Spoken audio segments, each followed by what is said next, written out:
Muy buenos días, bendiciones para todos. Le doy la bienvenida en esta mañana a nuestro tiempo devocional. Le agradecemos al Señor por la nueva oportunidad que nos da en este día de conectarnos con Él. El escritor a los Hebreos dice que tenemos entrada libre ante el trono de la gracia para hallar el oportuno socorro. Así que lo que era una actividad muy esporádica, porque los sacerdotes en el Antiguo Testamento solamente podían entrar una vez al año a la presencia de Dios para expiar los pecados propios y para poder expiar los pecados del pueblo. Hoy nosotros, después del sacrificio de Jesús, dice la Biblia que cuando Jesús muere, el velo del templo que dividía el lugar santo del lugar santísimo, es decir, la cortina que impedía que las personas pudieran ingresar al lugar santísimo, dice la Biblia que ese velo fue rasgado, significando esto que ahora todos nosotros, los que creemos y los que queremos tener comunión con Dios, podemos tenerla constantemente. Así que agradecemos al Señor por la oportunidad que nos da de poder comunicarnos, ¿no? Tener comunión con Él. Gracias al Espíritu Santo por enseñarnos, por guiarnos a toda verdad, por enseñarnos las Escrituras y por ayudarnos a entender lo que es la voluntad de Dios para nosotros. El Señor Jesús dijo que el Espíritu Santo estaría siempre con nosotros, siempre. Encuentro que la relación, el relacionarse, la comunión que el creyente tenga con Dios en oración y la comunión, la relación que el creyente tenga con la palabra de Dios son fundamentales, va a determinar ese grado de confianza, esa sensibilidad en la vida de las personas para que puedan crecer espiritualmente.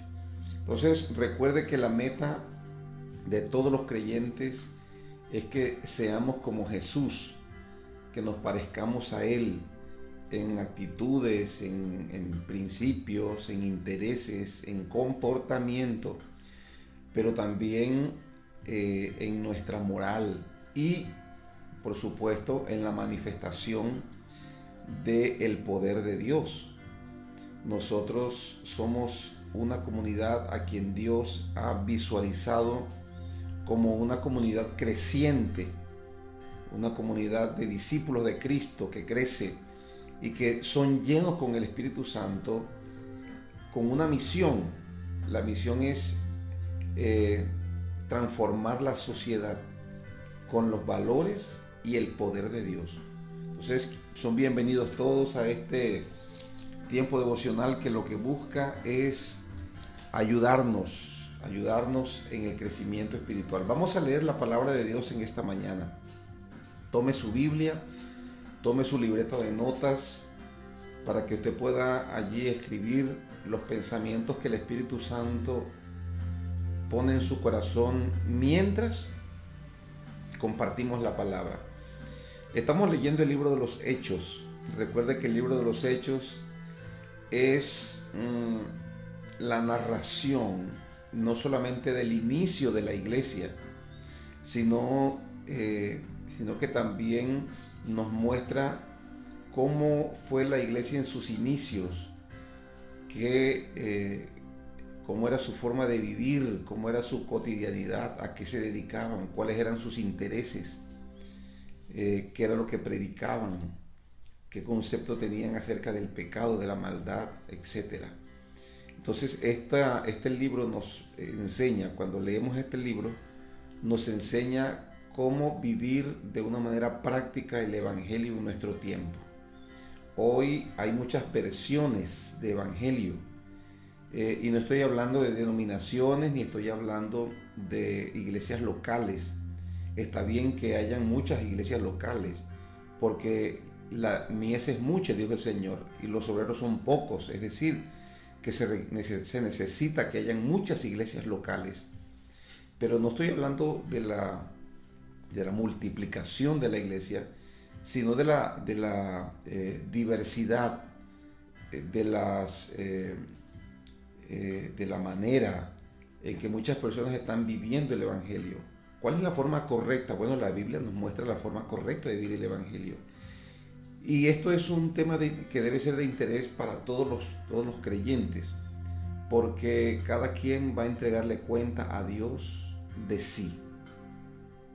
Escúcheme, otro no va a entregar cuenta a Dios por usted, es usted mismo quien va a entregarle cuenta a Dios. Así que usted tiene una responsabilidad, y la responsabilidad es, mire cómo vive el Evangelio. Mire cómo vive el Evangelio.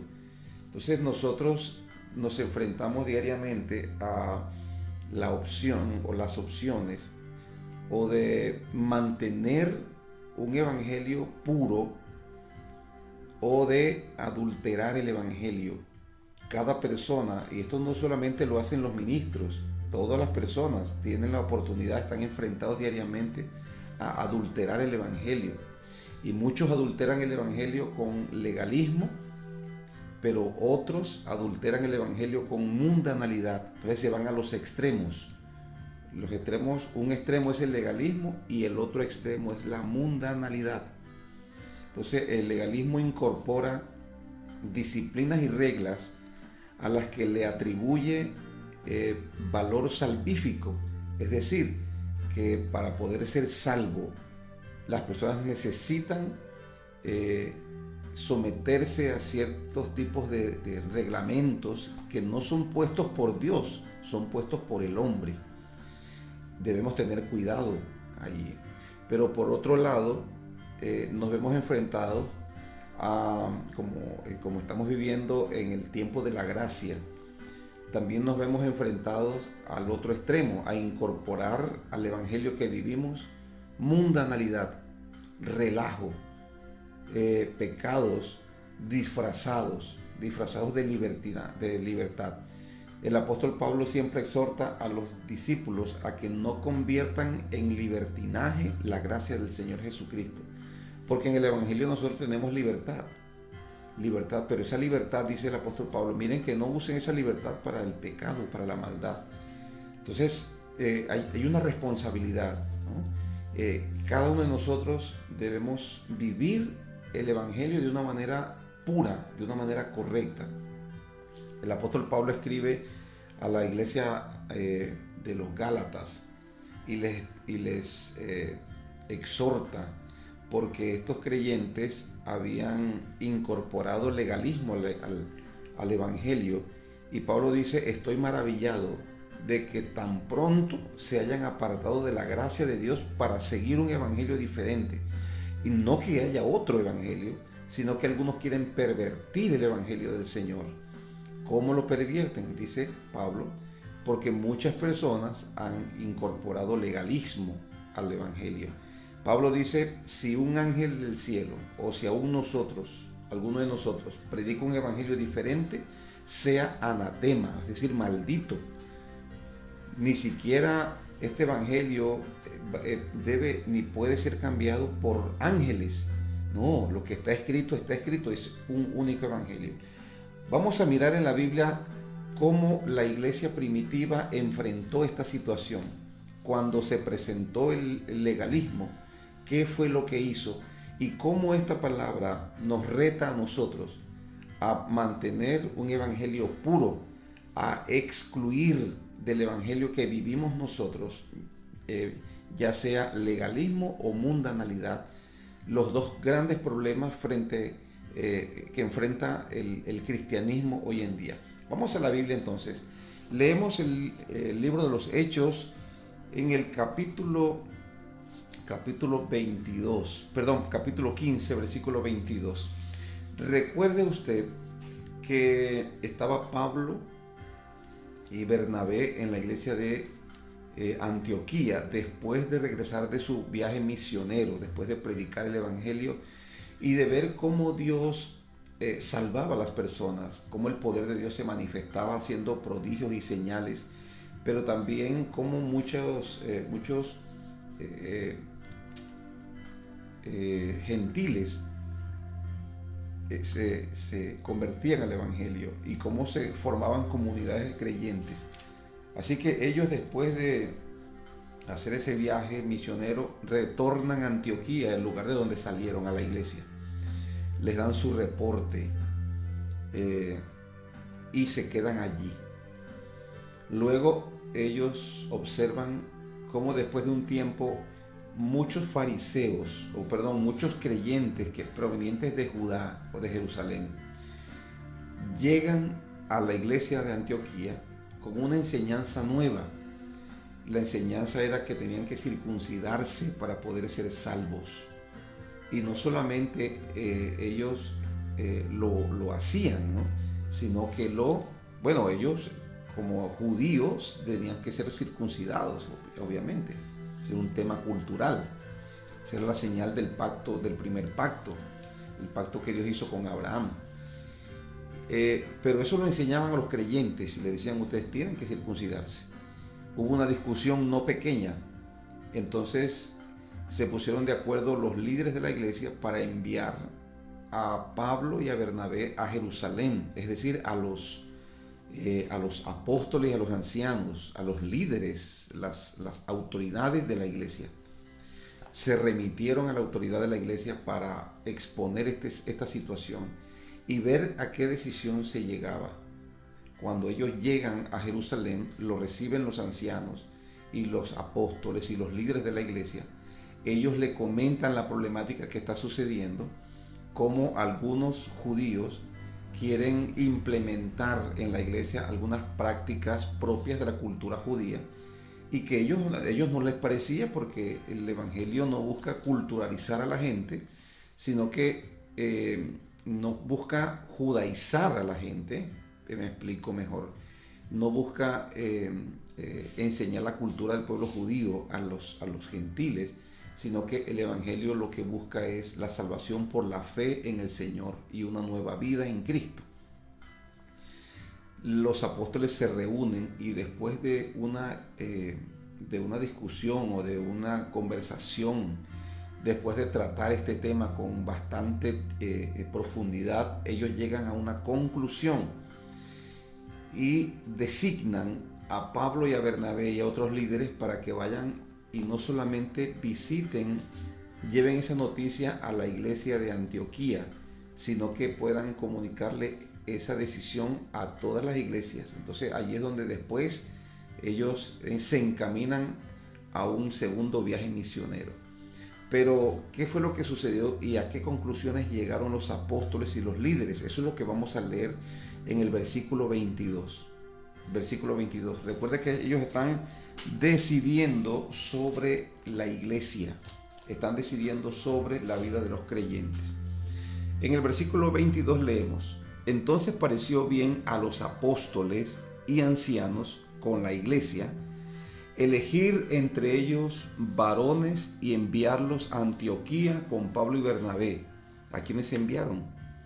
A Judas, que tenía por sobrenombre Barsabás, y a Silas, varones principales entre los hermanos, y escribir por conducto de ellos los apóstoles y los ancianos y los hermanos a los hermanos de entre los gentiles que están en Antioquía, en Siria y en Cilicia, salud.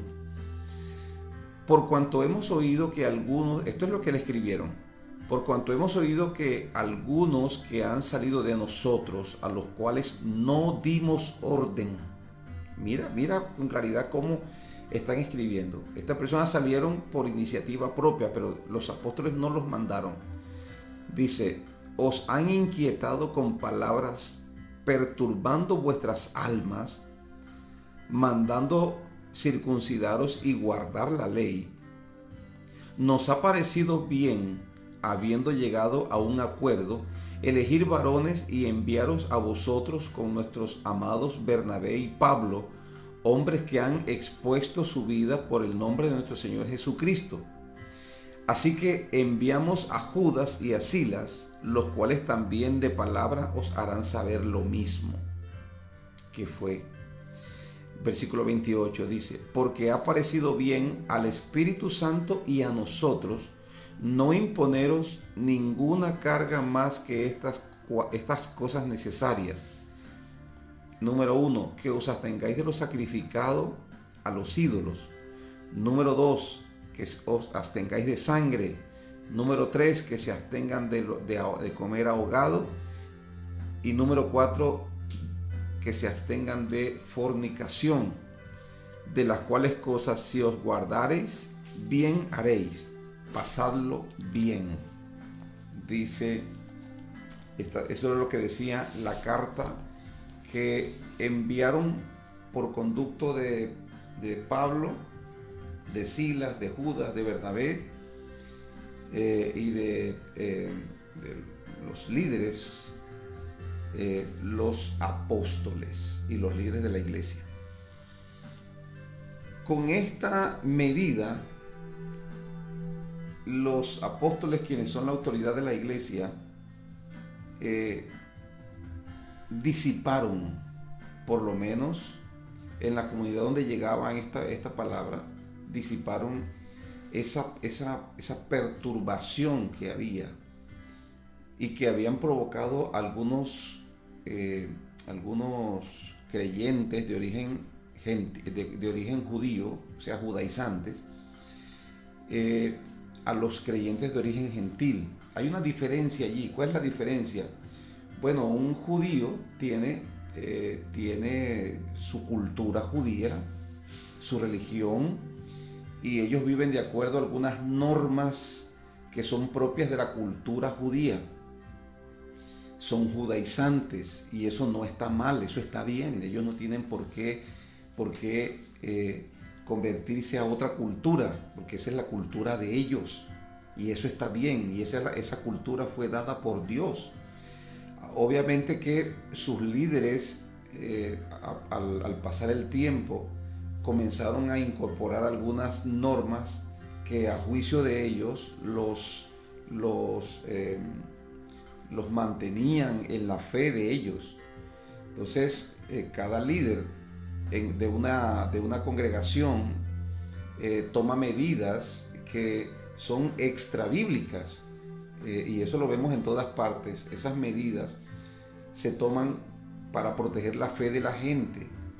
Ciertas medidas son circunstanciales, son de tipo teniendo en cuenta el contexto y los peligros que los creyentes enfrentan.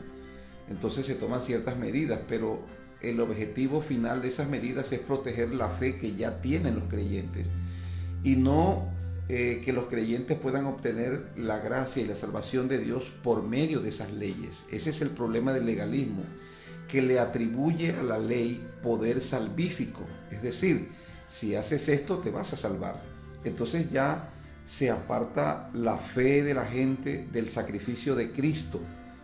La fe de las personas se aparta de lo que es la esencia del Evangelio y comienzan a poner su fe y a considerar más importante ese tipo de reglamentos que la palabra del Señor y que la persona de Jesús, que es realmente el centro del Evangelio, es la piedra angular, como dirían los apóstoles. Entonces, estas personas estaban perturbando la fe de los creyentes. Los apóstoles toman la decisión de enviar estas cuatro leyes. Desde la perspectiva judía, estas son las leyes noágidas, es decir, las leyes que deben guardar los hijos de Noé en todas las naciones, los creyentes que se relacionan con Noé. Bueno, y ese es un tema aparte, ¿no? Pero el punto es que el objetivo, el propósito de los apóstoles era proteger la fe de los creyentes. Y para proteger la fe de los creyentes, les envían estos mandamientos o estas ordenanzas. Estas ordenanzas tienen como propósito guardar la fe, la vida, la salvación de los creyentes. Y con esta carta ellos eliminaron, ellos limpiaron el evangelio, lo mantuvieron puro, lo conservaron puro, lo limpiaron de todo vestigio de legalismo. Este es nuestro reto, esta acción de los apóstoles establece para nosotros nuestro reto el día de hoy. Porque como les dije, nosotros nos vemos enfrentados diariamente a adulterar el evangelio, nos vemos enfrentados a esa tentación. Esto muchas veces no lo hacen los líderes de una iglesia. Es cierto que en algunas ocasiones algunos líderes, algunos pastores lo hacen, algunos ministros comienzan a enseñarles a sus congregaciones cosas que tal vez son normas disciplinarias, pero a esas normas disciplinarias le atribuyen poder salvífico. Lo único que tiene poder salvífico es la sangre de Jesús, es el sacrificio de Cristo en la cruz del Calvario. Eso fue lo que se hizo para tu salvación y para mi salvación. Ahora, no quiere decir nosotros que no debemos tener una disciplina de vida. No quiere decir esto que no debemos incluir algunas medidas en nuestra vida para proteger nuestra fe. Sí, debemos hacerlo. Pero vuelvo y digo, el problema es cuando nosotros le damos o le atribuimos poder salvífico a esas reglas que podemos nosotros implementar en un momento dado para proteger la fe. Obligar a las personas, esto es otro error, otro problema, obligar a la gente a que la gente viva de acuerdo a la disciplina de otro, diciendo que si no guarda la disciplina, entonces esa persona no es salva. O sea, ese es un problema hoy. Por otro lado, como le decía, nos vemos enfrentados a adulterar el evangelio con la mundanalidad, es decir, a relajarnos, a considerar que como Dios es amor, como Dios es bueno, como Dios es perdonador, y como no pasa, de pronto no ocurren tragedias en la vida de una persona que es cristiano y que comulga con el pecado, entonces cualquier persona puede pensar que está bien. Entonces hay un problema allí. Usted y yo nos vemos enfrentados diariamente a eso, a adulterar el evangelio en nuestra vida, ya sea con legalismo o con mundanalidad. ¿Qué debemos hacer nosotros frente a esta situación? ¿Qué debemos hacer? Tenemos que enfocarnos en Jesús, que es el autor y el consumador de la fe. Cristo vivió así. Cristo enseñó esto. Cristo hizo esto. Ese es el cuestionamiento para poder identificar si algo viene de parte de Dios o no. Obviamente que la Escritura está como fundamento de nuestra fe. Ahora, ¿por qué los apóstoles le enviaron estos 4 mandamientos a los creyentes de origen gentil? Y si estos mandamientos aplican a toda cultura. Recuerden que nosotros debemos tomar en cuenta el contexto cultural en el cual nosotros estamos. Por ejemplo, esta fue una medida que tuvo en cuenta el tema cultural de la época, porque, por ejemplo, dicen que deben abstenerse de comer lo sacrificado a los ídolos. En la antigüedad y en esa región, en esas regiones, cuando se adoraba un ídolo, se le ofrecían animales. Obviamente que eso no es la misma práctica en nuestra actualidad, en el territorio donde nosotros vivimos. Hoy en día las personas hacen, de pronto las personas que están en la idolatría, hacen sus sacrificios, tienen su comunión y su adoración con los ídolos o a los ídolos, pero no le ofrecen vacas, no le ofrecen ovejas, como sí lo hacían en la antigüedad. Entonces, nosotros necesitamos entender que algunas de estas normas tienen que ser interpretadas, y eso lo vamos a hacer más adelante. Pero a lo que quiero ir es a que para que estos 4 mandamientos surgieran, esto no surgió de la nada, tuvo dos causas, por decirlo de alguna manera. Una de ellas era el conocimiento que los judíos tenían con relación a la salvación de los gentiles.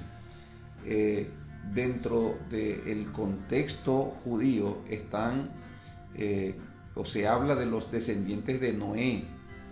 Los descendientes de Noé eran personas, o son personas, de acuerdo a la perspectiva judía, que son salvos o serán salvos, y que ellos no tienen que guardar la ley judía, sino las leyes noágidas. A estas 4 leyes se le llaman las leyes noágidas, porque eran las leyes para los hijos de Noé, los que se multiplicaron y llenaron la tierra.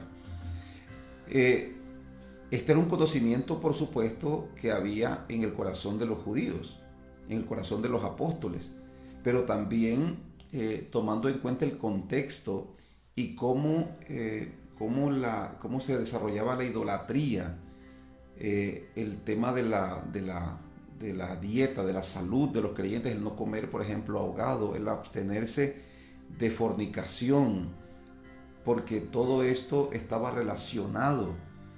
El culto a los ídolos incluía no solamente sacrificios, sino también prostitución sagrada, y las personas participaban en todo eso. Cuando los apóstoles establecen estas leyes, lo hacen con el propósito de que los creyentes en las ciudades vivan una vida diferente a la religión tradicional, sino que se mantengan con su fe en Jesús y que se abstengan de ciertas cosas que hacían y en las que participaban los paganos de la época. Como le dije, es un tema que vamos a hablar posteriormente, pero el punto central al cual quiero que nos enfoquemos, y que es el reto nuestro, es la decisión que toman los apóstoles de eliminar los extremos o el legalismo con el cual se quería adulterar el evangelio. Y ese es nuestro reto el día de hoy, porque nosotros tenemos que mantenernos, conservarnos puros espiritualmente hablando. El apóstol Pablo escribe a los Gálatas y le dice, ¿quién os fascinó a ustedes para volver a la esclavitud? ¿Quién les fascinó a ustedes? Estad firmes, dice el apóstol Pablo, estad firmes en la libertad con la cual Cristo os hizo libre, y no estéis sujetos al yugo de la esclavitud, dice el apóstol Pablo, porque la tendencia de nosotros es esa. Yo creo que una relación profunda con Dios en la oración y una comunión diaria, constante con la palabra de Dios, va a capacitarnos y va a guiarnos a nosotros en esta labor o en esta misión de mantener nuestra salvación. La Biblia dice que el que persevera hasta el fin, este será salvo, y nadie va a perseverar por otro, sino que cada quien debe perseverar él mismo. Y esta perseverancia no solamente tiene que ver con mantenerse en la fe, no solamente mantenerse creyendo en Dios, sino que debe mantener la pureza del evangelio en él. No adulterar el evangelio ni con mundanalidad, con relajos, con pecados, con libertades pecaminosas, pero tampoco con legalismo. Y lo más importante, no enseñar, no imponer ese tipo de evangelio y de salvación a otros. Entonces necesitamos volver a la Escritura, necesitamos enfocarnos en Jesús, que es el autor y el consumador de la fe. Este es un desafío bastante fuerte, porque nuestra carne siempre quiere que nos relajemos. Nuestra carne quiere que nos relajemos. Y por otro lado, las personas que creen mucho en la disciplina, las personas que se autodisciplinan con rigidez. Estas personas van a ir incorporando disciplinas rígidas a su vida, y el problema siempre es que estas personas terminan pensando que ellos son más santos, que ellos son más espirituales, porque ellos tienen una disciplina mucho más rigurosa. Y esa es otra forma de caer en el legalismo. Si usted le parece bien, como dice el apóstol Pablo, le parece muy espiritual ser vegetariano, bueno, está bien, no coma carne y sea usted un vegetariano, pero no piense que por ser vegetariano usted va a ser más espiritual. Será más saludable en algunas áreas de su vida, pero usted no va a ser más espiritual porque sea vegetariano. Ni porque usted dice, bueno, yo voy a adoptar determinada disciplina en mi vida, en mi casa. Bueno, la disciplina lo guarda usted y guarda su casa, pero no lo va a convertir a usted en una persona más espiritual, porque Dios no lo va a amar más a usted porque usted haga o no haga algo. Ya Dios le ama a usted. Dios le ama a usted. Y nosotros necesitamos enfocarnos en Jesús, que es el autor y el consumador de la fe. Cómo vivió Él, cómo trató Él al pecador, cómo trató Él el legalismo, cómo trató Él el mundo, cuál era su vida de oración, su dependencia con Dios. Mirar a Jesús e imitarlo a Él en todo, en carácter, en comportamiento, en acciones, en pensamientos, en intereses, en todo.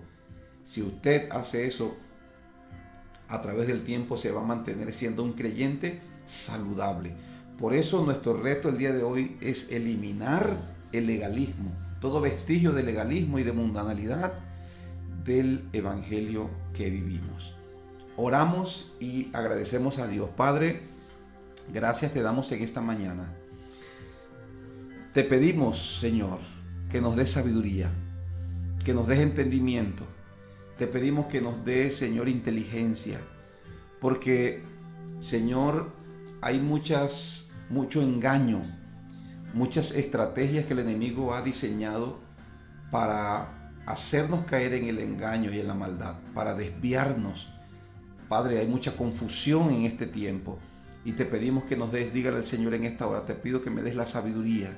Espíritu Santo, guíame a toda verdad. Guíame a toda verdad. No me permita, no me dejes extraviarme, Señor. Necesito de tu dirección, de tu sabiduría para mantenerme en la fe. Dígale al Espíritu Santo en esta mañana, Señor, muéstrame si en mi vida yo he estado albergando y si le he estado dando importancia, relevancia al legalismo o a la mundanalidad. Si hay algo con lo que el evangelio en mi vida se está adulterando, Padre, muéstrame, porque en este día me dispongo, Señor, a deshacerme de todo concepto, de todo lo que contamine, todo lo que adultere el evangelio en mi vida. En el nombre de Jesús, y permíteme no solamente centrarme en Jesús, sino guiar a las personas a Jesús también. En el nombre de Jesús te doy gracias por tu amor y tu misericordia, Señor. Amén y amén. Dios le bendiga a todos. Una cosa más. Necesitas de la iglesia. Necesitas de tus líderes. Necesitas estar rodeado de creyentes para poder mantenerte saludable en tu fe. Así que te invito. Hoy es viernes 21 de enero de este nuevo año que Dios nos da, 2022, y comenzamos a tener actividades congregacionales el día de hoy. Hoy viernes hay culto a las 6:30 de la tarde en nuestra casa, la casa de la Comunidad Bíblica de Fe. El día sábado, mañana tenemos ayuno. Le invito a que acuda. ¿Hace cuánto tiempo no ayuna? Es un tiempo para buscar a Dios en ayuno y en oración. Y el día domingo tenemos nuestro servicio dominical a las 8 de la mañana. Así que le invito para que entre a la comunión de la iglesia. Que Dios le bendiga poderosamente.